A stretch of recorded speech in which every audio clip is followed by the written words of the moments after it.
here it says the psychology of selling, understanding the customer needs and wants. I'm going to break that down very simple because it's very important, but it just simply means do more listening than talking. A lot of time when it comes to selling, what I've noticed, throughout my experience from running the AT&T franchise for 5 years to running a real estate firm, I've been in sales. Like I live sales. What I notice is what most people do is they sell and they don't serve. You got to serve. Listen to what people are saying. Listen to what they want.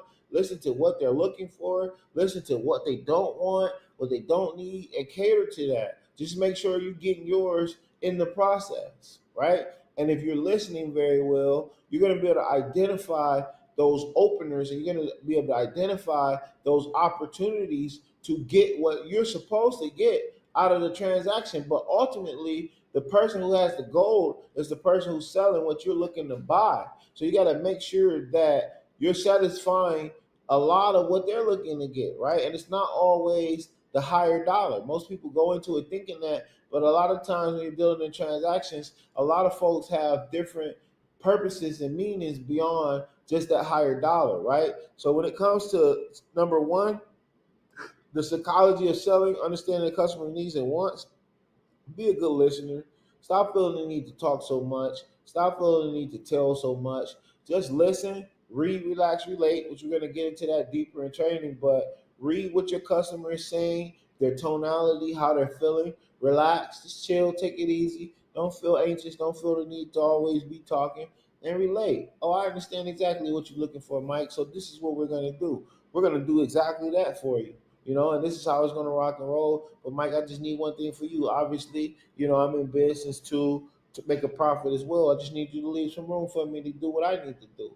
Mike, that's no problem because I made sure that his desires and he was heard and what he needed was first. And I asked permission, hey, I'm not doing this for free. They know we're in it to make a profit, but don't make it seem like that's the only reason we're in it for, right? So I'm going to leave off on that. Now, number two, the sales process, identifying, qualifying, presenting, and closing the sale. So identifying is simply identifying what's going on in front of you. What transaction, whatever your product is, why does this person need your product? Why are you guys even talking? What about this person made you feel like this is the person I'm supposed to spend my time with and I'm supposed to put my product in front of. One thing I always learned in sales, just a little tip to throw out to you guys, is it was an apple theory, right? And it was the red apples you spend the most time with. Those are the people who are asking questions. They're very interested. The green apples you spend. I'm sorry.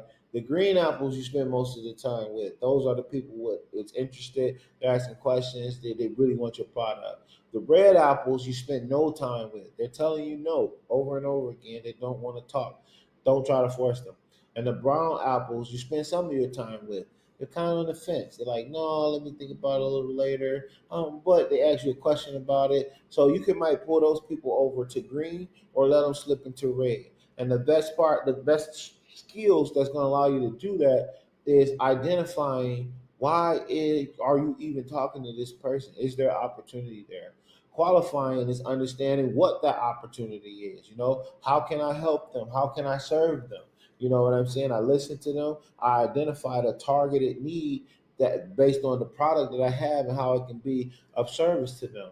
And then presenting is just doing that, presenting, but you have to present with surety. You have to present with confidence. You have to present with assuming that sale with like it's a presentation. I don't care what your product is. You want to treat it always like it's a presentation, like you're going into a boardroom or you're going anywhere to do a presentation. And at the end of that presentation, you want to get a bravo. That's what you want. You want to feel like I nailed that, right? My bullet points were on point. I knew what I was talking about. I explained things very thoroughly and clearly. My eye contact was there. I was smiling. I was confident. I was prepared. So when we think about presenting whatever our product is, our confidence behind that product is going to radiate based on our preparation to present that product, right? So again, our confidence behind that product is going to radiate based on our preparation to present that product, right? So the more prepared you are to present your product, the more excited you are about it, then you're going to be able to yield that energy from those people you're presenting that product to, and that's what's going to lead them to want to buy that product. That connection, that feel, that vibe, that what you gave off, they're giving back to you, and that's what's going to lead to the success of closing out your deal, right? And that's what closing the sale. Just close it out. After you present so great, be quiet, right? Because if your presentation is phenomenal, all you need to do is be quiet and wait to see what other people thought about it, right? If you're not getting bravos, if you're not getting where do I sign up, let's move forward, then take the notes that you do get back, and the next time you have an opportunity to present, improve in those areas and come back ready for business, because it's a marathon. Everything moves forward. So it's going to be failures and challenges, because that's what's going to allow you to truly and genuinely learn. Now, number three, the importance of building trust and relationships with customers. This is the most important. I talk about this a lot during my trainings. Building that trust is simply going to be based on not allowing the whole interaction and conversation with them to feel like business. Get into some of their personal life. Get to know them. You know what I'm saying? Ask them how long they've been in the business. Ask them what does this product mean for them. Why do they need this product? How are they going to use this product? Are their children aware that they're looking to purchase this? Is their husband in alignment that they're looking to purchase this? How is this going to assist them in their lives? You know what I'm saying? And it doesn't even have to be the personal building, doesn't have to be around the product. What I do a lot of times, and we talk about this deeper in our training, our forge, right? I identify other areas in their lives that I can talk to them about that they might wake up in the household with their family every single day and they don't ask them about. Like simply, hey, what are some of your goals? What are some of your dreams? Who's your favorite sports team? What's your favorite food? I know this sounds crazy, like, well, I'm going to be asking the customer what's their favorite food. But think about it. If you ask them what's their favorite food, it's going to show a sign of care, and it's going to strike a conversation for you to talk about your favorite food. And now you guys are bonding, and you guys are building that trust, and you guys are building that relationship, and people are going to be way more likely to do business with somebody they like, or somebody that made them feel comfortable or warm, or somebody that touched on an emotion or touched on, just getting to know them, what the world typically doesn't do. But you took the time out to care, and you took the time out to ask these questions. Naturally, you're going to build that trust in a relationship. And what that's going to do is these people are going to want to see you win. They're going to want to push victory your way. They might have been trying to sell you something, to buy something from you, and because they like you so much, they don't care if they might just break even. They might be like, you know what, I'm giving this to you for the low because I just like you like that. I fuck with you like that because you took the time to care about them. So don't underestimate that. Ask those questions to your customers that you wish the people that you wake up in your household every day would ask you, and you'll close a lot more deals. Now, the next step, sales techniques, right? So, number one, effective questioning techniques, open-ended questions, leading questions, and probing questions. The biggest one out of this is open-ended questions. You want to ask questions that you know already, that you already know the answer to, and those are always going to be yes, because you can lead to that yes. Miss Johnson, you've been thinking about improving your quality of soap. This ain't the soap you've been using. It's somewhere in you, it's not the best soap in the world. How you gonna get to the best soap in the world unless you try this one, right? So you see how I did that? I asked questions and I led her in the conversation, but I asked those open-ended questions that I know the answer to, whether she's been thinking about it or not. I know that we want the best quality of everything, so I'm going to remind her, you haven't found the best quality soap yet. And the only way you're going to find the best quality soap is to try this one. Even if it's not the best quality soap, at least you tried it. And if you got a good product, then they're going to try it over and over again, right? So lead those questions to those sales, and you can do that with any product, any leading question. I'm always bopping my head like this. I'm always very enthusiastic. I'm always making sure that I'm talking, kind of quickly like this, right? Because I'm keeping everybody in tune and in agreement, but I'm also asking while controlling the conversation, while being engaged, while leading. I'm also asking those open-ended questions that I already know what the answer is going to be. Miss Johnson, how long have you been using the Stars app? Right? Oh, you've been using it for about 3 years. Are you committed to stars for the rest of your life? That's an open-ended question that I know the answer is no. Are you committed to stars for the rest of your life? I know she's going to say no. So why haven't you tried Showtime yet? I know what you're going to say. Oh, I just haven't thought about it. Oh, just not the right opportunity. So guess what, Miss Johnson? Today is the day, right? Because we offer this. So you lead it. You lead it by thinking with your own personal common sense and how would somebody be able to close you. That's how you're going to close them, by leading the situation and asking those open-ended questions and always being enthusiastic and always being sure. That's how you do that. Now, number two, active listening skills, how to listen to customers and understand their needs. Just be quiet. You only truly listening when you're being quiet. A lot of times, most people have their agenda in mind, right? They're always thinking about what they're going to say next, how they're going to close, how they're going to sell, how they're going to get somebody to like them more. They don't. People don't give a shit about what you're talking about. So I learned not to talk about myself so much. I want to hear other people talk about themselves, because when I allow other people to talk about themselves, it's going to put me in a better position with them. It's the same in sales, right? If I'm talking so much about myself and the product and the need it has for me, then my customer is going to feel left out because they don't give a shit about me, right? And that's not in a negative way. They just care about their own needs. They care about their happiness, their satisfaction. So as a salesperson, my job is to also care about their happiness and their satisfaction, especially if I want them to spend their money with me, right? So I don't want to talk about my product too much unless they ask. I don't want to talk about myself too much unless they ask. I want to talk about them. And you'll even notice this in a lot of relationships you deal in on a daily basis. People want to talk about them. Just put your ego aside, learn to be quiet, learn to listen, and they're going to tell you everything you need to know about them. And if you care to have a relationship with them or close out on them, they're going to tell you exactly how to do it, right? So be quiet. That's the best way to be an active listener, just to be quiet and ask the right questions, right? And through you listening, they're going to tell you what questions to ask, because it should be a question based on getting more information based on what they're talking about. Now, number three, overcoming objections. Common objections and how to address them. So, with objections, everybody's going to give an objection first. And the first thing that I do to overcome an objection is I agree with the objection. So if somebody say, "No, I'm not interested," I'll say, "I understand you're not interested, Miss Diane, but let me show you something." Right? So I agree that, Miss Diane, I know you're not interested, but let me show you something. So now I've impulsed her to say, "Okay, well, what you got?" Or she's gonna say, "Well, I said I'm not interested."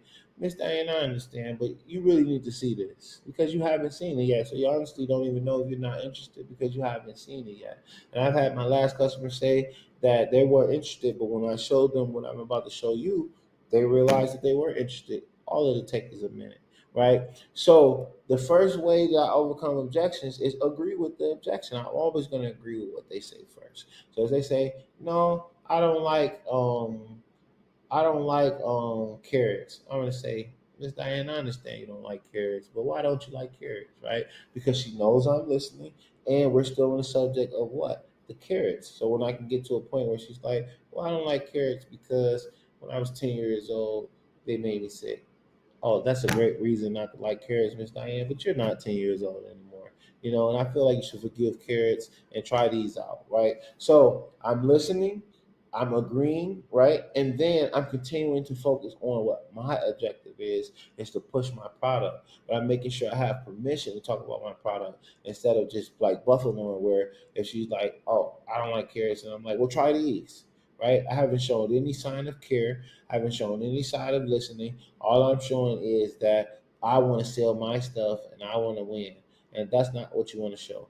You want to show that you care about what the person in front of you is saying first and foremost. You're hearing them out, you're being understanding, and then you come and show them what you have to offer when you have their attention first. So make sure you have their attention first.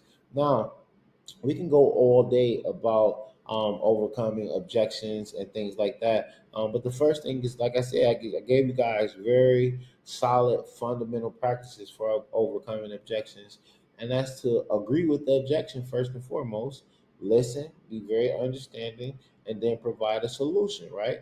provide the new, something that they haven't seen before or they haven't addressed before, and they're going to address it with you right there on the spot today. So we're going to leave that with that. Now, building your sales pitch. First, crafting your unique value proposition. What sets your product or service apart? I hate when I hear what sets the product or service apart because, yes, it's good to know other products in your market area, but you the new kid on the block, so they ain't seen this before. So I don't even want to be in a position where I'm comparing too much my stuff amongst others. Only in my private time where I'm like trying to perfect my product. But outside of that, when I hit the streets, when I hit the block, when I hit the sales floor, I don't care I don't mention the other person's product. Only thing I want to focus on is serving the customer in front of me, satisfying a need, being solution oriented, and being very excited, confident, and enthusiastic about my product. Because if I'm excited, confident, and enthusiastic about my product, I never have to mention the competition product because I'm happy about my product. I feel my product is the best on the market. I feel like this is something you haven't experienced yet. I feel like this is going to take over the world, and you need to feel like that. If you don't feel like that about your own shit, then whose shit do you feel like that about? It's simple as that. If you ever saying that somebody else's product is better than your product, scrap the product because you don't even believe in it. So why should I pay for it? You know what I'm saying?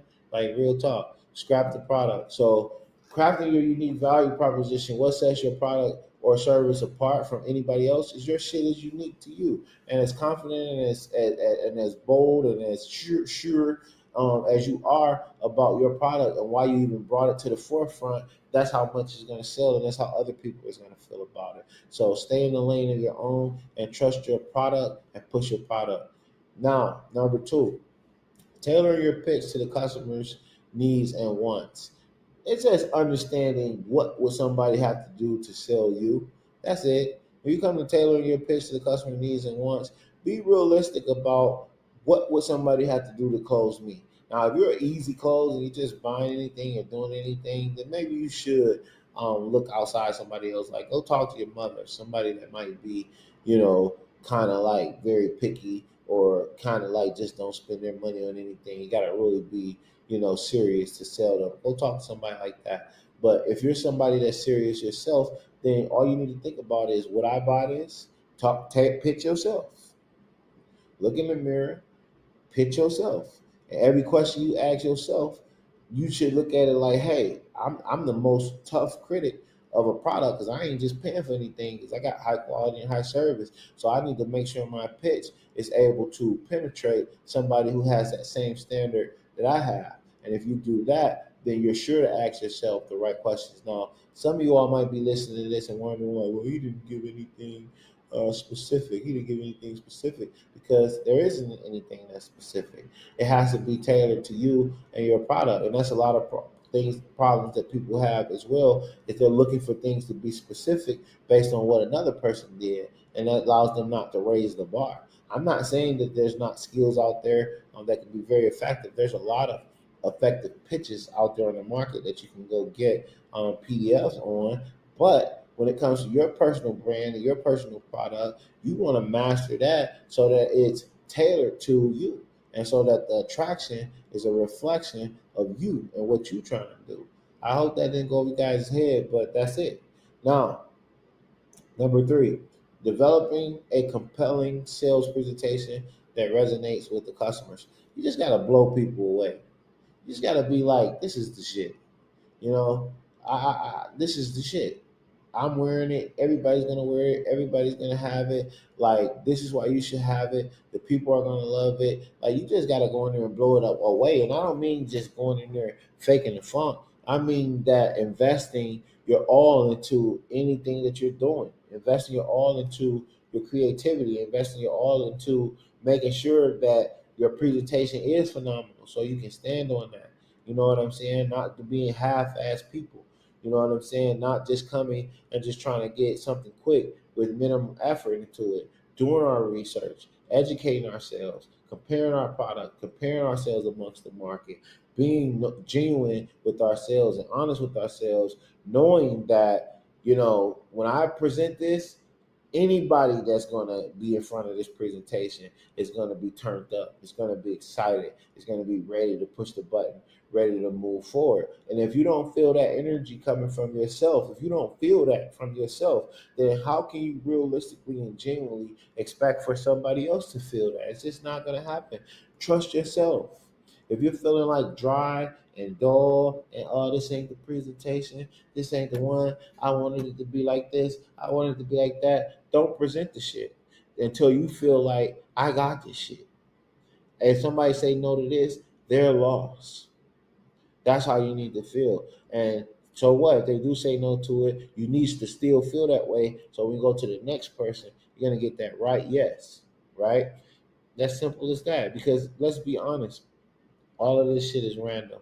We don't know who's gonna buy or do what with what. So the only thing we can do is be prepared as best as possible based on when we finish packaging it up, we feel like this gonna go. And then also we have to be as real as possible with ourselves because if it don't go, not after the first time, fuck the first time, but after so many times, if it doesn't go, we gotta be willing to come back and say, I can improve on this, I can improve on that, and then we're like, this shit is gonna go now. I fixed those little problems, and then you go back with that raw enthusiasm and that raw effort, and you present it again, and that's the only way you're gonna be sure because all of this are random. We don't know what another person is gonna do. What are you gonna do? Now, module 4. Sales closing strategies, recognizing buying signals, verbal and nonverbal cues that indicate a customer is ready to buy. That's major. Verbal and nonverbal cues. We got to get good at listening, being quiet, and observing. We're going to find out as much as we need to know to get the job done. Now, the art of closing, different closing techniques such as assumptive close and the alternative close, overcoming common closing challenges, dealing with indecisive or hesitant customers. So I'm gonna break this down step by step in the most simple way that I can break it down for you. So first, recognizing buying signals. Simple. A signal means it's a signal. If you don't have a signal that they're ready to buy, there's no buying signal. So when the buying signal is present, you will know. If you're listening, if you're being quiet, if you're observing, they're gonna tell you, they're gonna say something positive about the product. Like I heard about this before, or my sister just got one. If somebody say I heard about this before, or my sister just got one, the first thing I need to be saying is, that's exactly why you should have it, or why haven't you gotten yours yet? You know, that's it. So that's a buying signal, right? They might say something like, I seen this last week. I was interested in that. They just told you I was interested in that. I don't need to be selling saying, oh, you should get one. No, I need to be asking, why don't you have it yet? What are you waiting for, Miss Johnson? You last to the race. Let me get you this today. And guess what? It's on sale, right? So I'm listening. I'm listening to those signals and I'm responding based on those signals and I'm pushing still my agenda to sell, but I'm not saying buy this, buy this, buy this, buy this, buy this. I'm saying things like, why don't you have it yet? You should have this, Miss Johnson. Your sister has this, Miss Johnson. You're late to the race, Miss Johnson. So I'm taking those signals and I'm responding and I'm building and I'm relating based on those signals, you know? And it's deeper training that gets into that because when I say, your sister, you said your sister has this last week, Miss Johnson. Why don't you have this? That's a thing that we call Jones effect, right? People love to keep up with the Joneses. This is real sophisticated shit.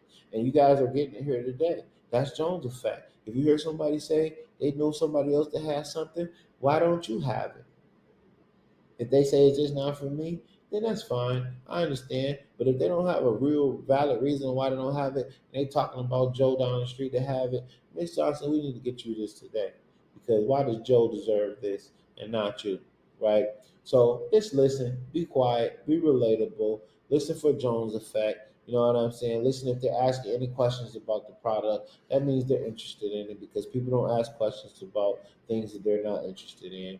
So if they're asking any questions about it, be quiet some more, answer their questions to the best of your knowledge, and then just go back to your sale. You know, Miss Johnson, let's go ahead and get you this product today. So, have I asked all the questions that you needed to know?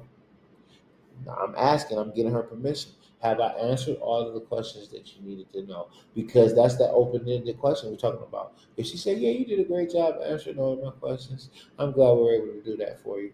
Miss Johnson, what's your address so we can go ahead and get you signed up, right? So I'm not asking, do you want to get signed up? I said, Miss Johnson, what's your address so we can go ahead and get you signed up?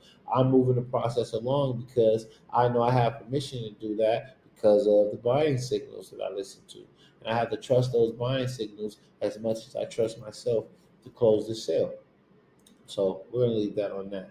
Now, the art of closing, different closing techniques such as assumptive close and the alternative close. So I talked about assuming the sale kind of a little bit there, but always assume the sale. You don't be asking people if they want to buy. You assume, hey, let's go ahead and get you signed up. Hey, I'm going to go ahead and get these new shoes on your feet today. Hey, you need to have this picture on your wall at home. Like, haven't you been looking to get something like this? Or I might not just jump straight to something on the picture type thing. I'll ask questions. Are you into artwork? What type of artwork have you been shopping for? When's the last time you bought a piece of art for your home? Because now I'm gathering data. And then once I gather that data and I build some impulse that she's looking for a new piece of art, and even if she's not looking for a new piece of art, me asking those questions is putting that she is looking for a new piece of art on her mind. And once I get that on her mind, I'm going to build on that impulse and be like, Miss Johnson, today is the day. Tomorrow is not promised. You've been thinking about getting some new art. That wall is at home empty. Do you like any of these pictures that I have here? What would be ideal for you? And I'm going to ask those questions and make sure that I can deliver on that as a solution provider. But I'm always assuming my clothes, but I'm just not being pushy. I'm just not being aggressive. I'm just not being salesy. I'm being very tentative. I'm being very service oriented. I'm being very interested in my customer and my client. I'm asking questions. I'm trying to understand them. I'm letting them know why they need my service, how it can help them. And all of this is strategic thinking that if you guys just stop and you care more about your clients, your customer, more so than the results. I love results. We all love the money. That's what we want to do this for. We want to close. We want to make the sale. We want to make the money. But the reality is to close the sale and make the money, we can't be thinking about that. That's the end result of executing properly by thinking about the client, the customer, and how can we serve them and how can we meet their needs. And through asking the right questions and inspiring them to make the leap, then that's how you're going to make your sale. So I'm going to leave that on that. Now, overcoming closing challenges, dealing with indecisive or hesitant customers. I love this one because you get a lot of indecisive or hesitant customers. But the best way to deal with them is with patience, right? Because they're indecisive or hesitant for a reason. Why are they indecisive? Why are they hesitant? You don't focus on that they're indecisive or hesitant. You need to identify why are they indecisive or hesitant? What haven't you shown them? What haven't you asked them? What is their skepticism? And you heard what I just said. What is their skepticism? I'm gonna ask them that. Miss Johnson, what are you skeptical about? And I'd be quiet. Oh well, I tried to get it before and I had somebody present it before, but he was very rude and he put a bad name and reputation on the company. So I just didn't think it would be a good service. Oh, Miss Johnson, I'm so sorry to hear that. It's unfortunate that we have people that work for our company like that that gives the company a bad name. But let me make it up to you. I assure you that this is not the case with us, and that your transaction, everything is going to go smoothly. And I'm going to make sure that so identify where that indecisiveness is coming from by simply asking the question, "Hey, Miss Johnson, Mr. Joe, what's your skepticism? What are you thinking about? What do you like about this product? What do you not like about this product? How can we improve on this product? How can we make it better? Mr. Joe, let me ask you this. Is the amount that we're charging for this product today, is that going to really hurt your pockets? Because if that's going to hurt your pockets, I don't think you should spend that money. But guess what? I just said that, and it was very authentic. But I challenged his ego, Mr. Joe. Is this 1995 today? If it's going to hurt your pockets, I understand, you know. But this is really a good product, and I think you should have it. Now I done inspired Mr. Joe to boss up. And he didn't even know it. But I just said, but I was also being understanding to Mr. Joe, because if it is going to hurt his pockets today, we don't want to push it on him today. Come back and get it next week, Mr. Joe. We'll get your paycheck. But human nature, being a professional, gets me to understand that most people just need that push. He just needs to know that, you know what, I can spend $30 today. Forget what Susie say at home. We've been saving for the last 6 months. I'm spending this money with you today, Byron. And I say, Mr. Joe, that's the spirit. Let's get you this product. And guess what? Susie's gonna like it. Now I know this sounds funny, but this is very real. We just not thinking like this because we just thinking for us. We just thinking to sell the product, but we're not thinking about the reality of everyday people. We just too focused on the sale. We need to focus on the person. When we focus on the person, we'll be able to execute the sale. Now, same thing with being hesitant. Same thing, indecisive, hesitant. Get to the root of it. What's your skepticism? What has you hesitant about putting your card out today? Because if I don't know what has them hesitant, if I don't know what has them indecisive, how can I ever solve that problem? I can't. So I got to ask the question. What's your skepticism? What has you hesitant about this? And guess what? The unique brilliance about that is me simply asking the question. They gonna tell me exactly what got them indecisive or hesitant, and I'm gonna be able to overcome it. Oh, that was it. Oh, you just told me that 5 minutes ago, Mr. Joe. It ain't gonna be like that. We're gonna take care of you. We got that. Here go the disclosure right here. So if you don't ask questions, then you're not gonna get to solutions. Though to wrap this up, ask more questions, do less talking. A whole sales transaction should be about asking questions, asking questions, asking questions, till there ain't no more questions to ask, and then you close up. All right, let's go ahead and get you signed up. Now, Module 5, Sales Management. Setting sales goals and objectives, defining sales targets, and tracking progress. Sales goals should always be to get the most you can get. And that's why this is a debatable subject, because a lot of people I've trained and a lot of people I've worked with, they love setting these goals. But the one thing I don't like about setting goals is you don't never know how it's going to go. And sometimes if I set a specific goal, I could be also limiting myself, right? So I don't, that's not to say I don't set goals, but for the most part, my goal is always to get the most out of anything that I'm doing, right? That's my goal. How much can I get out of this? How many sales can I make? How far can I go? And how short a time? How good can I be at this? How great can I be at this? That's my goals. I don't have like a specific, oh, I'm gonna do this by this month, because that's not a bad thing. If that's you, do you, be you always. But for me personally, I feel like when I do that, I feel like I could be also shorting myself, undercutting myself, because I might have set that goal and allowed too much time when I gotta hit a bigger goal in less time. So I just always want to strive to get the most out of the situation, to be the best at the situation, to be the most effective at a situation, right? So that's how I set goals. Now, objectives, defining sales targets and tracking progress. You just gotta know your product, and you gotta know who your product is for when it comes to sales targets. So I know that if I'm selling crayons, then the senior citizen is not my target, right? I know that if I'm selling cakes, the fitness gym instructor is probably not my target, right? You got to know your product, and you got to know what people or what audience or group is known for utilizing products in this arena.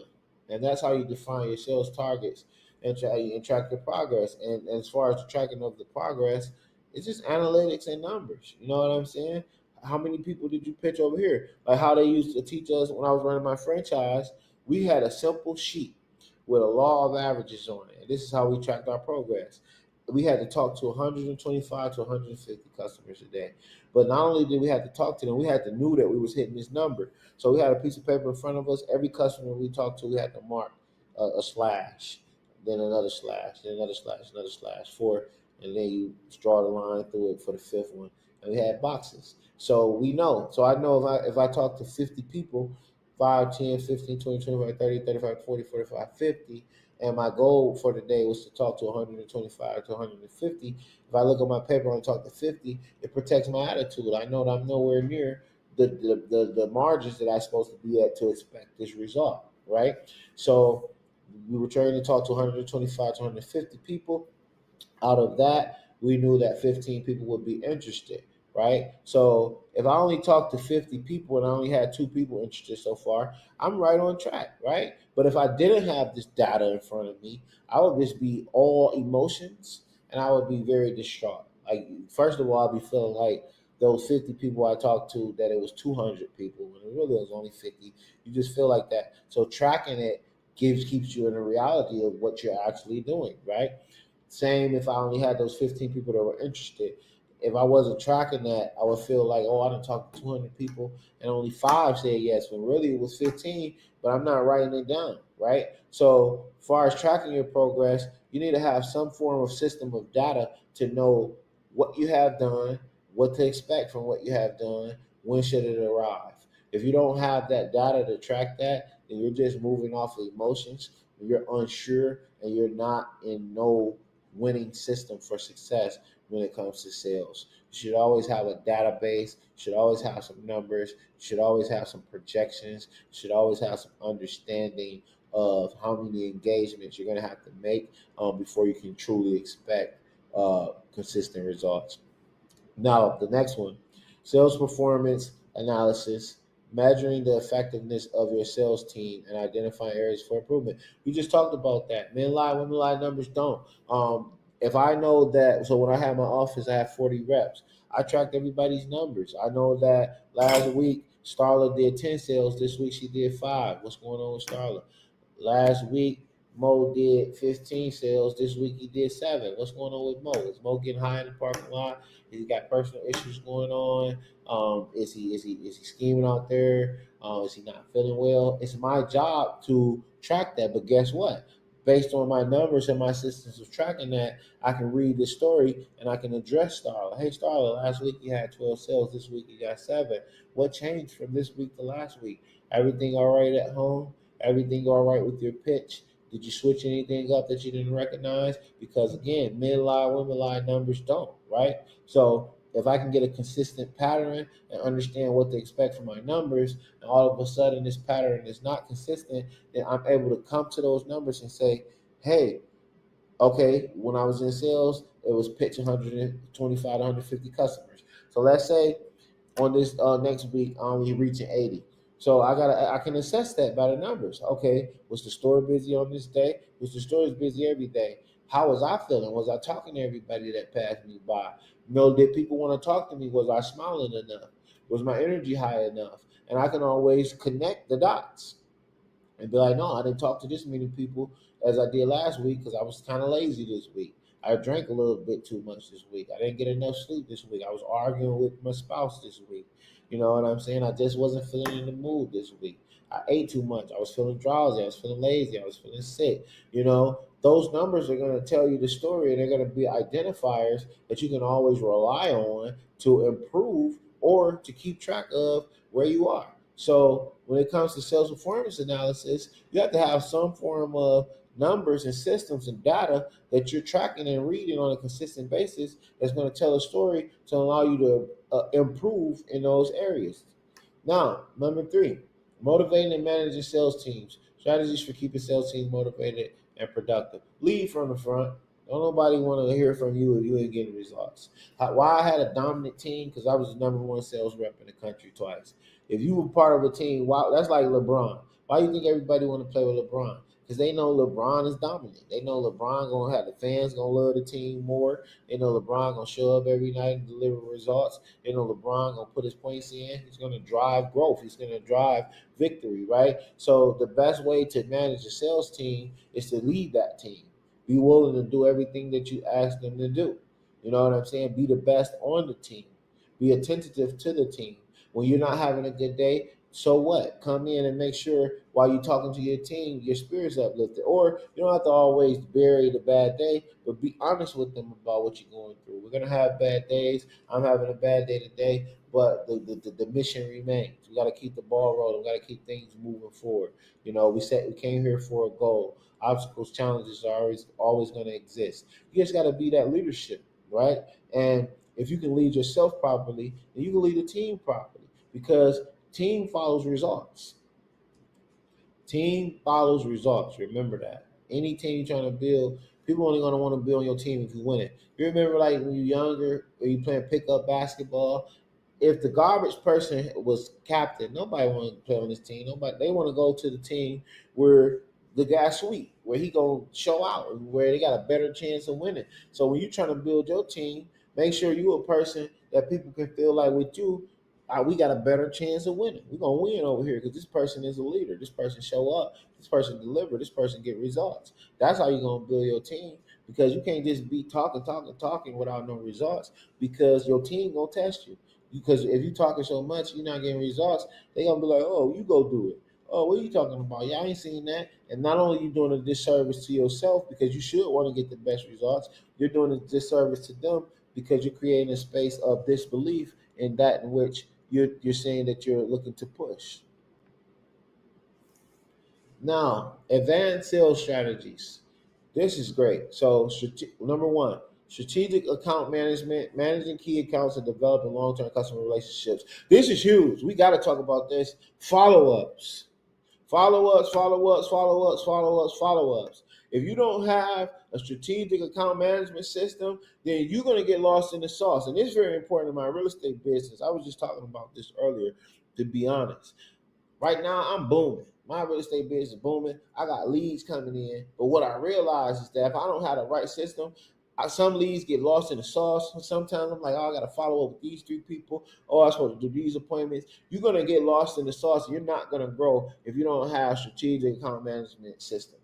So you need to have some form of a system, CRMs, spreadsheets. You need to be able to track all data and progress, notate it, who needs to be followed up with, who needs to be recalled, and repeat business is going to be as a result of constantly following up. But you're only going to follow up is if you have a database that you can refer to each and every day, each and every hour. If you can go to that database and be like, oh man, I got to call Joe still. I said I got to follow with them.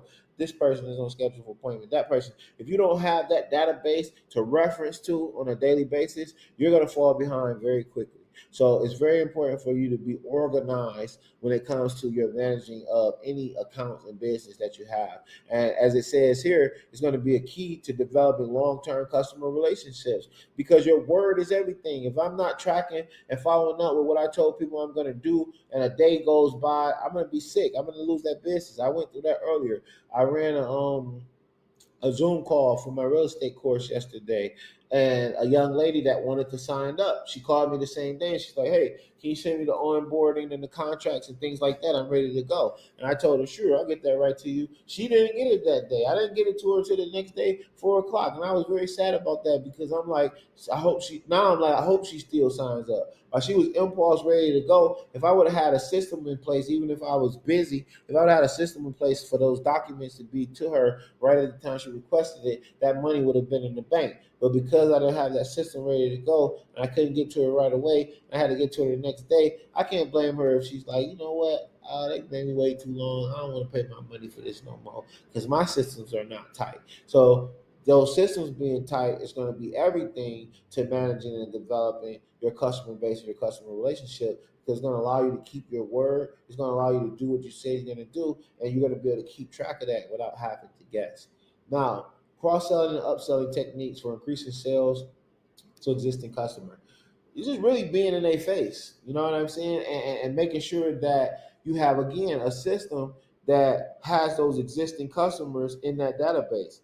And once they're in that database, as far as cross-selling and upselling, just putting that product in their face. You just want to let them know always when you got new products, you got new deals, new upsells. You want to keep it in their face until they ask you not to send it to them no more. And if you know about us individually, all of these, when we go to the shoe store, when we go to the grocery store, they like, hey, do you got your Kroger card? Hey, do you got your Foot Locker card? Hey, do you got your Home Depot card? All these people got a card, so they can continue to send us their products each and every day. And I probably got like 50 of them that I probably don't even want to hear from them at all. But guess what? I haven't took the time to cancel them or tell them to stop.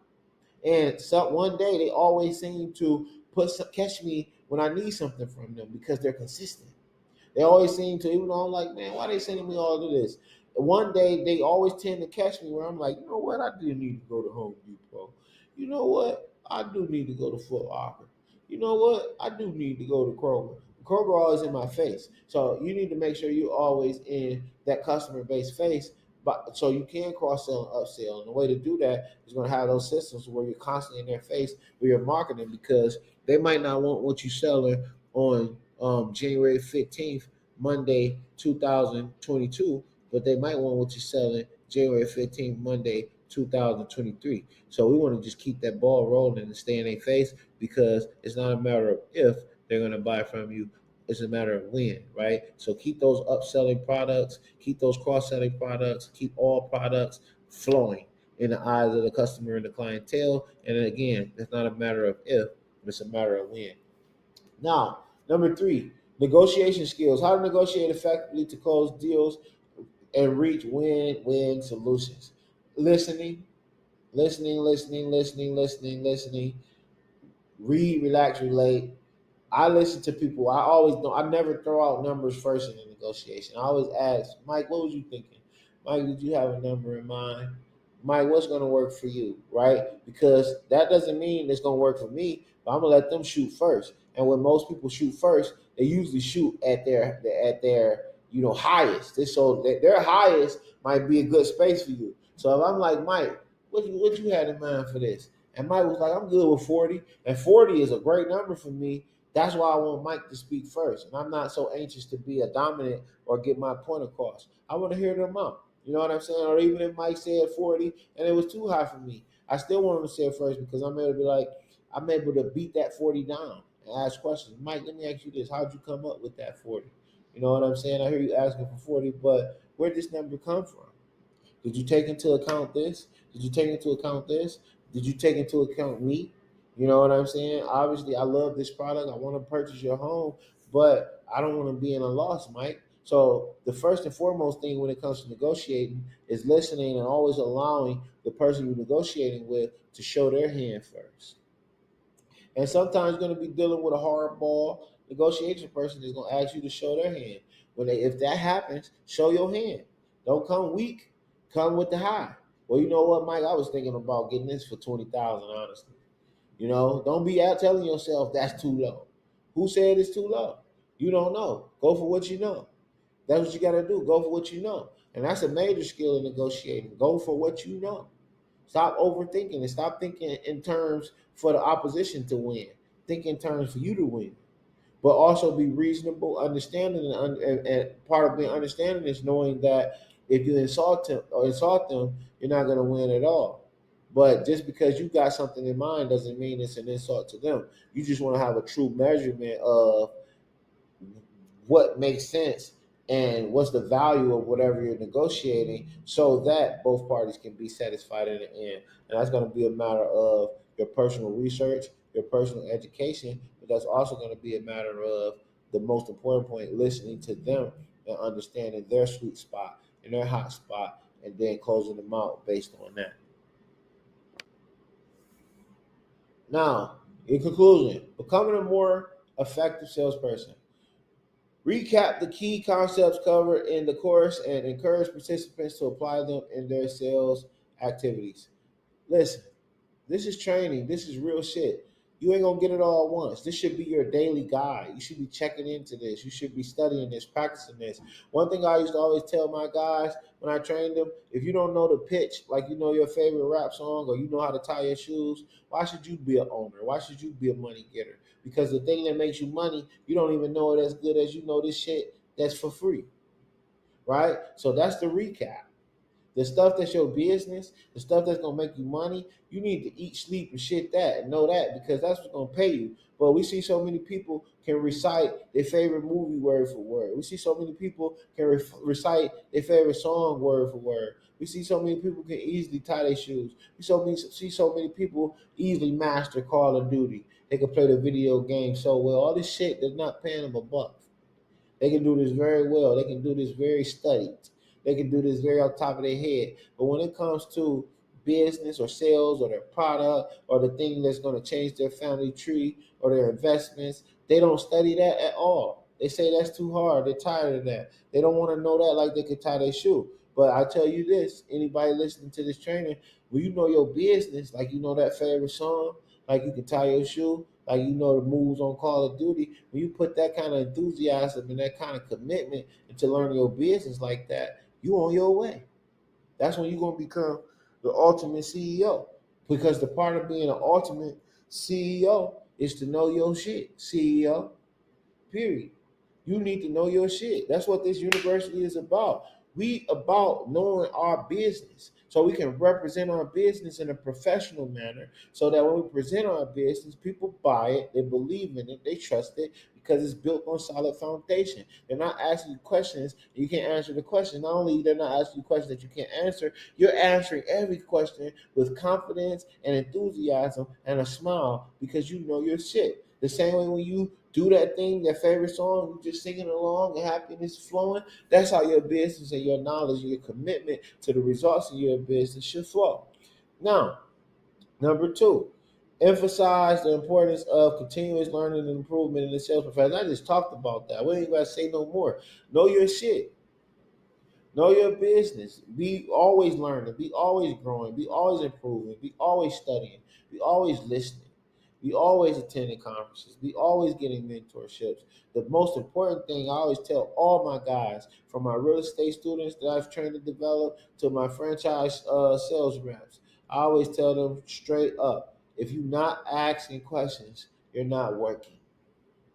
If you're not asking questions, you're not working because if you don't, and who you asking the question to, that's up to you to decide. But if you don't have questions that you need answers to, you're not working, you're not progressing. Because if you was the master, you'll be at your goals already, right? So if you're not a master, you need to be investing in yourself. You need to be asking questions. You need to be studying. You need to be reading. You need to live this shit if you want the results that's gonna come with it. So that's on that. Now, number three. Provide additional resources and tools for further sales education and development. The Ultimate CEO University, that's the additional resources and tools for further sales and education and the development that you need. We're going to deliver in all aspects that you need, from personal development to sales and marketing to credit repair to real estate to whatever you want to learn. If we can't provide it for you, we got resources that can provide it for you. And then, if for some strange reason you feel like that Ultimate CEO University is not delivering all of these tools and resources of sales education that you need, if we failed you in any kind of way, which we definitely know we not, then we will be a resource for you to things outside of the university that can assist you in that. So as far as tools for the resources, you always got YouTube University, Facebook Marketplace, Craigslist, audio books, digital books, all of the above. But none of that matters if you're not committed to executing, investing the time, investing in real estate, investing the focus, curbing the distractions, being hungry, being serious, being a pro, being an expert. Like if you can't look at yourself and identify with any of those things I just named, it's okay. We got you.